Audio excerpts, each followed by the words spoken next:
अस्सलामुअलैकुम। मोहम्मद अज़हर सिद्दीक अपने programme political diaries के साथ हाजिर खिदमत है।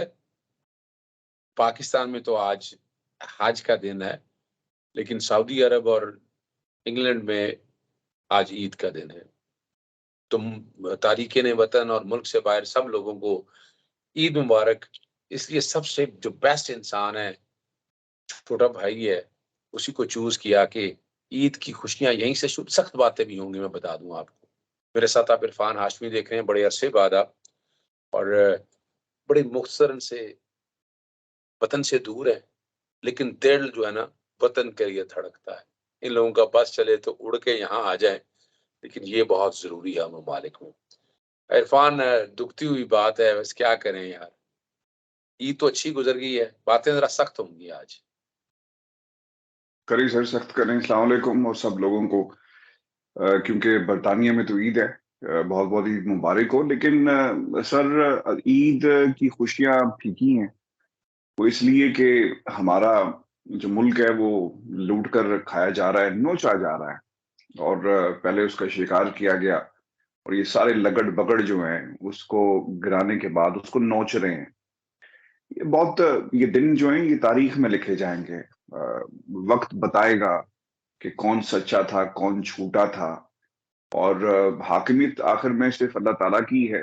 इंसान अपनी हाकिमियत को बनाने के लिए जितने मर्जी किरदार अदा करे, जितने मर्जी मीर जाफर अपने साथ शामिल कर ले, या फिर किसी और की एक्टिंग करे, या किसी और की जंग लड़े। आह, अ, आह, ये हालात अजहर साहब बहुत जल्दी जो है वो ठीक हो जाएंगे। क्योंकि एक पीक होती है ना हर चीज की। उसके बाद ये कानून कुदरत है, उसने अपने वापस हसब नसब की तरफ जाना होता है, यानी अपनी औकात जो है ना उसकी तरफ जाती है चीज। तो इस वक्त पाकिस्तान का पॉलिटिकल सिस्टम भी इस ट्रांजिशन से गुजर रहा है। हमें या हमारे कुछ लोगों को सच सुनने की और सच बोलने की शायद आदत नहीं थी। तो अब ऐसा ऐसा आदत पड़ रही है। और जो कुछ इवेंट्स हुए पाकिस्तान में, उससे मुझे ऐसा लगता है कि इनकलाब जो है वो बस आ गया है। अब इनकलाब का इंतजार नहीं करना पड़ेगा। लोग अपने इस इनकलाब और अपनी इस सोच का की जो अक्कासी है वो इंतखाबात में करेंगे, अगर कहीं से इंतखाबात जो है वो मैनेज ना हुआ है। इंतखाब चोरी ना हुआ। अच्छा चले, चोरी से मुझे याद आया। मैं कोई ना मरियम नवाज के एक करीबी बंदे से पूछ रहा था मैं, वो बता रहा था मुझे। वो कह रहे चोरी हो गया। तो उसने पूछा क्या चोरी हो गया? कहने लगे पार्टी हमारी चलाने वाला नवाज शरीफ। शहबाज शरीफ कब्जा करके बैठ गया है वफाक पे, पंजाब पे हमजा शरीफ का कब्जा हो गया है। ये तो गुड कॉप बैड कॉप से हट के मैं बात बता रहा हूँ आपको।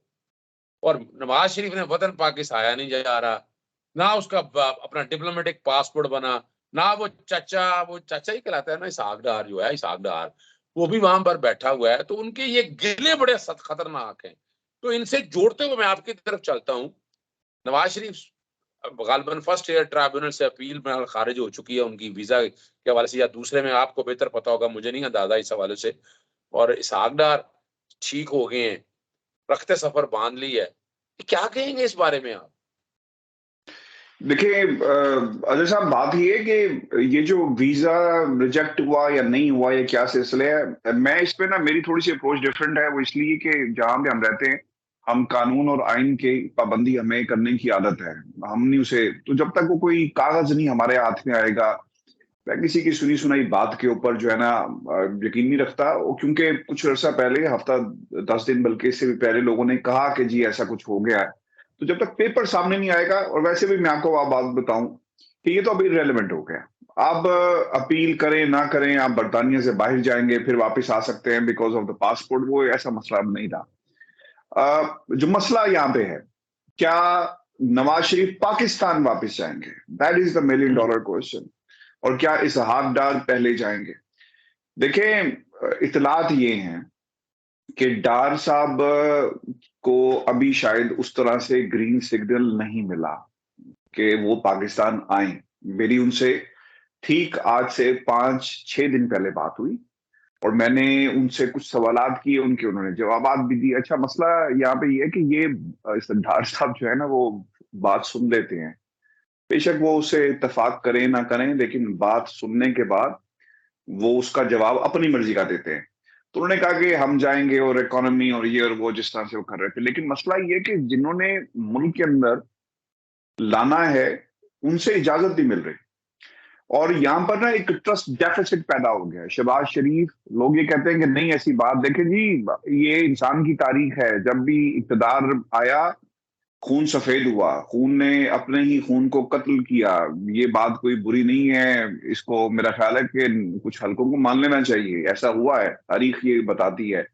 शहबाज शरीफ साहब को जाती ये जो बहारें हैं, अगर वो प्राइम मिनिस्टर पाकिस्तान के बन गए तो ये उनकी मराज आई, इससे ज्यादा जिंदगी में क्या करेंगे, मतलब अब इसके बाद क्या रह गया। तो अब प्राइम मिनिस्टर बनना, और फिर प्राइम मिनिस्टर बनने के बाद जिस तरह वो कुर्सी पर इस वक्त बैठे हुए हैं, एक खतरा पैदा हो गया लंदन के अंदर कि यार ये केस हमारा सही लड़ नहीं रहा।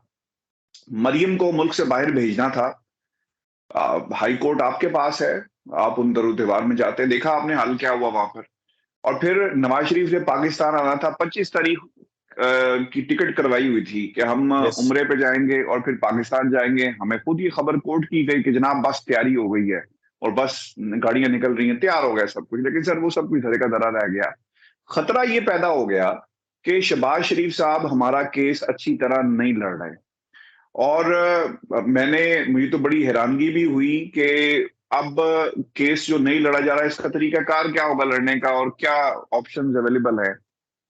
अजहर साहब, इसहाक डार को भेजने का और उनका रास्ता क्लियर करने का बुनियादी मकसद ये भी था कि ये खुद जाकर पाकिस्तान के ताकतवर हलकों से डायरेक्ट इन राब्ते में आ जाए और वो बात बताएं, वो खुद अपना केस लड़ें और खुद सब चीजें जो हैं वो किसी मंतकी इंजाम तक पहुंचाई जाए। लेकिन एक बड़ी इंटरेस्टिंग डेवलपमेंट हुई, मालिक साहब की ने वो खबर दी है और वो रिकॉर्ड पर मौजूद है।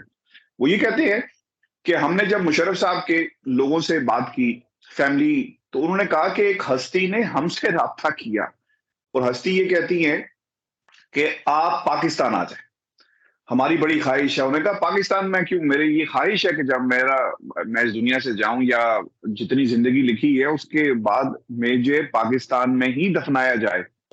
तो उन्होंने कहा नहीं। और फिर तासुर ये दिया गया कि अगर आप ये हामी भर लेंगे और आप चूंकि हमारे बॉस हैं तो आपसे क्या बात छुपानी, हमारे लिए आसानी हो जाएगी कि हम नवाज शरीफ को भी पाकिस्तान में ला सके।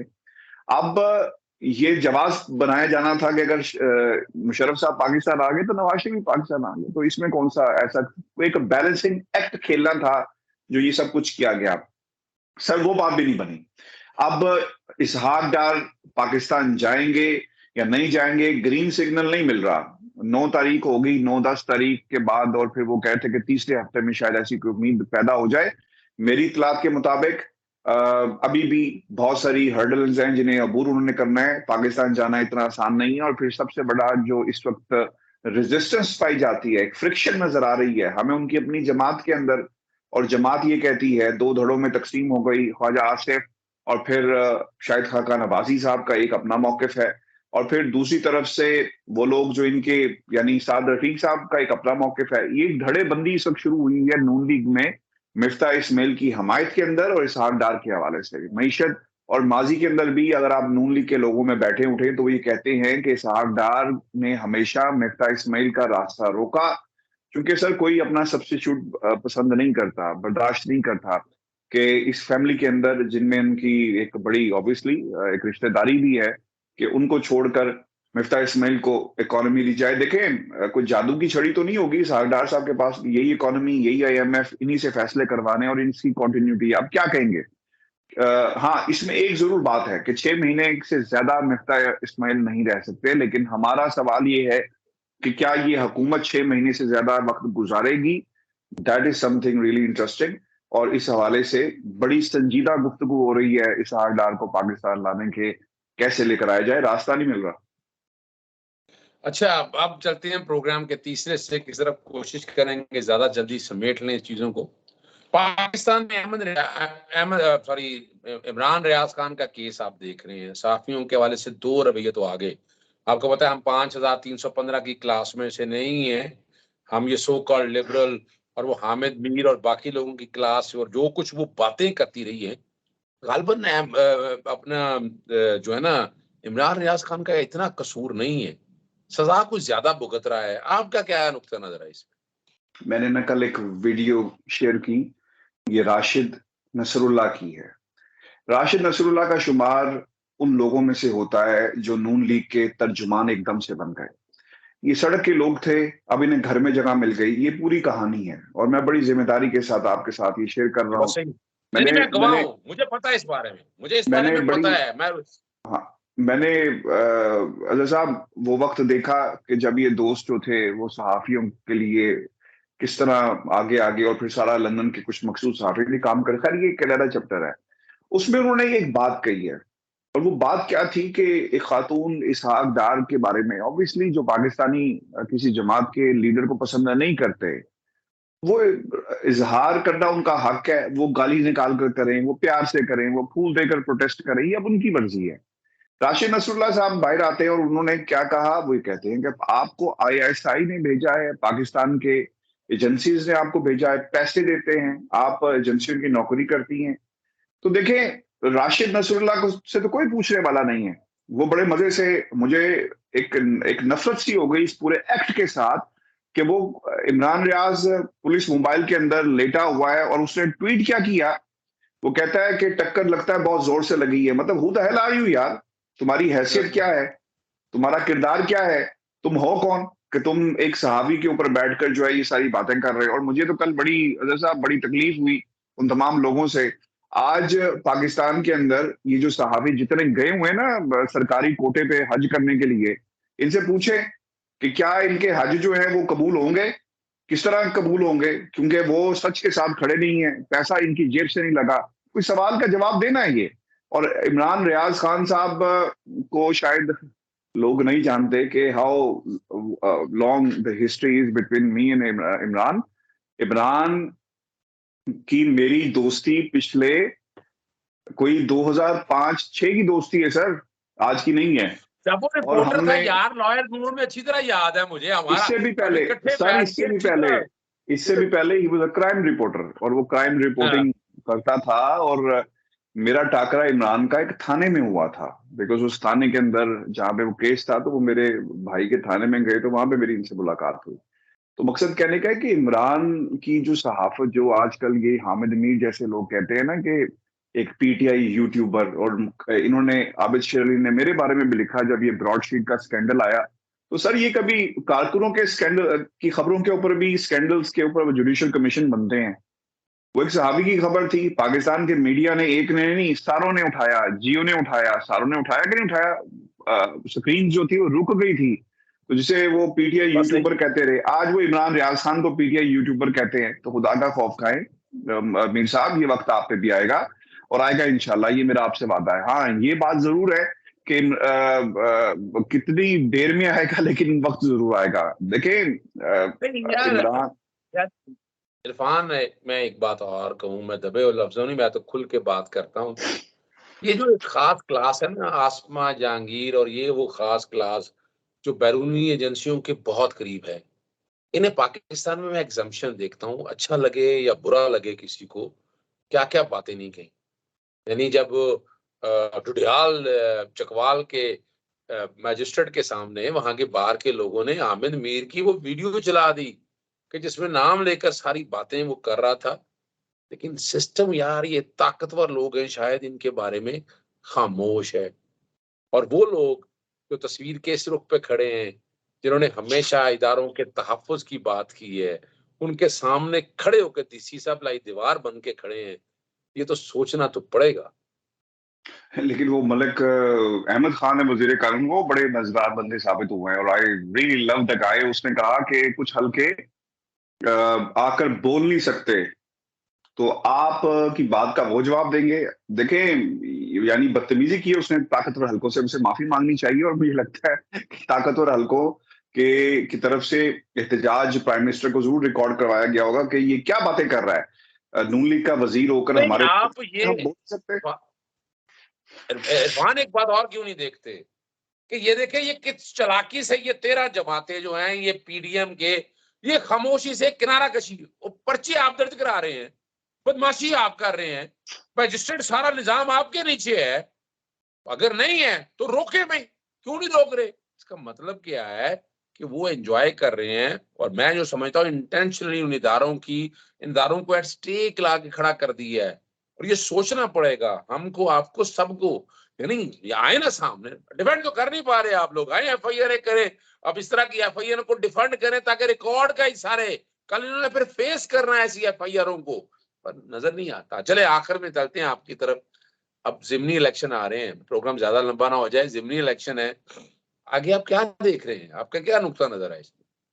सर ये डू एंड डाई सिचुएशन है। और जो रिपोर्ट्स आ रही थी, कल जो मुलाकात हुई इमरान खान से, जो उन्हें रिपोर्ट दी गई, और फिर जो लोग कह रहे हैं कि एजेंसीज के, वो भी कह रहे हैं कि 13 से 14 जमातें जो हैं, सीट्स जो हैं वो पाकिस्तान तहरीक इंसाफ के बड़े स्ट्रांग वाइब्स आ रही हैं कि ये जीतेंगी। हल्कों की सूरत हाल कुछ ऐसी सी है। लेकिन सर आई पर्सनली फील कि अगर इस इलेक्शन को रिग किया गया जिस तरह की तैयारी की गई है, यानी Imran Khan Pakistan Tehreek Insaf versus Punjab police versus bureaucracy versus election commission versus Shahbaz Sharif versus Hamza Shahbaz versus all the वुज़रा of all this 13-14 political parties, तो ये मुकाबला है सर। ये किसी एक जमात या एक शख्स के साथ मुकाबला नहीं है। एक फर्क जरूर पड़ा है इमरान खान के फील्ड में उतरने से। इलेक्शन का मोराल बहुत ऊपर चला गया है। लोग जो हैं वो अब सड़कों पर भी आ रहे हैं, और देखें गम गुस्सा कन्वर्ट हो रहा है, और ये कन्वर्ट कैसे होगा, वो इस तरफ होगा। आपको याद होगा एक रेफरेंडम हुआ था हमारे मुल्क के अंदर, मुशर्रफ साहब ने वो रेफरेंडम करवाया, और उस वक्त हम ये बात करते थे कि जनाब देखें जी, नवाज शरीफ साहब के जीत गए, और नवाज शरीफ और ऐसे और वैसे। हम ये उस वक्त कहते थे कि ये मुशर्रफ साहब के हक में नहीं था, या ये तो इस हुकूमत के खिलाफ था, ये नवाज शरीफ के हक में नहीं है। तो लोगों ने उस वक्त किया। अब ये हुआ ये कि ये कन्वर्ट हो जाएगी। ये नफरत जो है महंगाई के खिलाफ, आप देखें जो लोग साहिब हैसियत हैं वो भी तकलीफ में है। जब गाड़ी का जो टैंकी है वो 13 से 15 हजार में फिल हो रही है, तो वो ये कहते हैं कि यार ये गाड़ी जो थी वो 5 से 6 हजार में फिल हो जाया करती थी। तो महंगाई सर कमर टूट गई है। लोगों के पास खाने को नहीं है। 600 रुपया दिहाड़ी लेने वाला वो रोज इस हुकूमत को बददुआएं देकर सोता है। जाति उमरा के बाहर जो है वो बददुआएं देने के लिए लोग जो है वो देखेंगे, आप ये दीवारें फलांग के अंदर जाएंगे। और फिर देखिए मसला ये है कि जब से ये 3 महीने से हुकूमत आई, क्या हुआ? कुछ नहीं मिला। तो ज़िमनी इंतखाब के अंदर जो सबसे इंपॉर्टेंट बात है अजहर साहब, धांधली अगर ना हुई तो ये 20 सीटें लेने से कोई भी माइकल लाल जो है वो इमरान खान को नहीं रोक सकता। हाँ, खुशाब की सीट के हवाले से एक तहफ़्फ़ुज़ात थे, और बताया गया कि कैंडिडेट गलत चुना गया है, शायद वहां से भी कोई रिजल्ट डिफरेंट हो सकता है। लेकिन मेरी जो अपनी ग्राउंड के ऊपर लोगों से ये बात हो रही है, बहुत नेक टू नेक मुकाबला होगा, और एक तरफ पैसा चलेगा और एक तरफ वफादारियां चलेंगी। देखना ये है कि जीतता कौन है। लेकिन डिसाइसिव है सर। अगर ये नहीं होगा तो जिन लोगों ने इनको लेकर आए उनका क्या होगा, इस हुकूमत का क्या होगा? फिर शहबाज शरीफ इस्लामाबाद के वज़ीर-ए-आज़म बनकर रह जाएंगे, और बाकी सूबों में सबसे बड़ी जमात तहरीक इंसाफ नुमाइंदगी कर रही है तमाम सूबों की, इसमें कोई दूसरी राय मौजूद नहीं है। सिंध में आपको ये जमात मिलेगी, नून लीग दूर दूर तक नहीं है। पंजाब के अंदर आपको मिलेगी पाकिस्तान पीपल्स पार्टी, दूर दूर तक नहीं है। बलूचिस्तान में ये पार्टी आपको मिलेगी, वहां पर नून लीग और पीपल्स पार्टी उस तरह दूर दूर तक नहीं है। दीगर जमातें मौजूद है। केपी में वैसे इनकी हुकूमत है, और गिलगित बल्तिस्तान, कश्मीर। तो सर इस वक्त पाकिस्तान तहरीक इंसाफ एक सीरियस फोर्स है, और ताकतवर हल्के भी ये सोचने पर मजबूर हैं कि हम इन्हें एलिमिनेट नहीं कर सकते अगर कोई लोग चाहें भी, क्योंकि जिसकी जो पब्लिक पल्स है, अगर वो इन जमातों के खिलाफ आ गई। और फिर सबसे इंटरेस्टिंग बात यह है कि जब पाकिस्तान तहरीक इंसाफ इलेक्शन में नहीं होती, तो वहां इलेक्शन कमीशन को कहना पड़ता है कि हम कराची का आपने देख लिया, हमने हाँ, कराची का इलेक्शन जो है वो जब्त करेंगे। तो आई पर्सनली फील, बाज लोग कह रहे हैं, जैसे सलमान गनी से मेरी कल बात हुई तो उन्होंने ये कहा कि नून लीग का वोटर जो पुराने कैंडिडेट थे, और फिर 7 आजाद कैंडिडेट जिनको इस वक्त नून लीग ने वोट दिया, तो उनका इकट्ठा वोटर पड़ेगा, वोट पड़ेगा उनके कैंडिडेट को। तो मैंने उनसे ये जरूर सवाल रखा उनके सामने कि महंगाई को किस तरफ लेकर जाएंगे। और ये 20, आप याद रखें, ये आखिरी जुमला मैं कह दूं कि 20 हलकों का रिजल्ट पाकिस्तान की आइंदा की सियासत का मुकम्मल नक्शा खींच देगी। ताकतवर हल्के क्या सोच रहे हैं पता लग जाएगा आपको 17 तारीख को। तहरीक इंसाफ का मुस्तकबिल क्या होगा पता लग जाएगा। इन जमातों का फ्यूचर में अलायंस होगा नहीं होगा पता चल जाएगा। और पंजाब में कौन हुक्मरानी करेगा, और फिर आइंदा इंतखाबात। लोग कहते हैं जी कि नवंबर बहुत फैसला होगा, मैं कहता हूँ 17 तारीख को फैसला हो जाएगा कि क्या होना है, क्योंकि नून लीग की बड़ी ख्वाहिश है कि एक एक्सटेंशन और सही और दी जाए, और इसकी तरफ से इस जमात की तरफ से ये जो ऑप्शन है इसे पुट अप किया गया है। बहुत शुक्रिया, बहुत जबरदस्त तरीके से इरफान हाशमी साहब आपने हर इशू पे गुफ्तगू कर ली है। अल्लाह ताला आपको जिंदगी और सेहत दे, ईद के बाकी दिन अच्छे गुजरे हैं आपके, और कौम को जिस तरह आप दर्द से आप बात करते रहते हैं, हकायक बताते रहते हैं, ये काम जारी और सारी रहना चाहिए। इजाजत चाहते हैं जी, अस्सलाम वालेकुम, अल्लाह हाफिज, पाकिस्तान जिंदाबाद।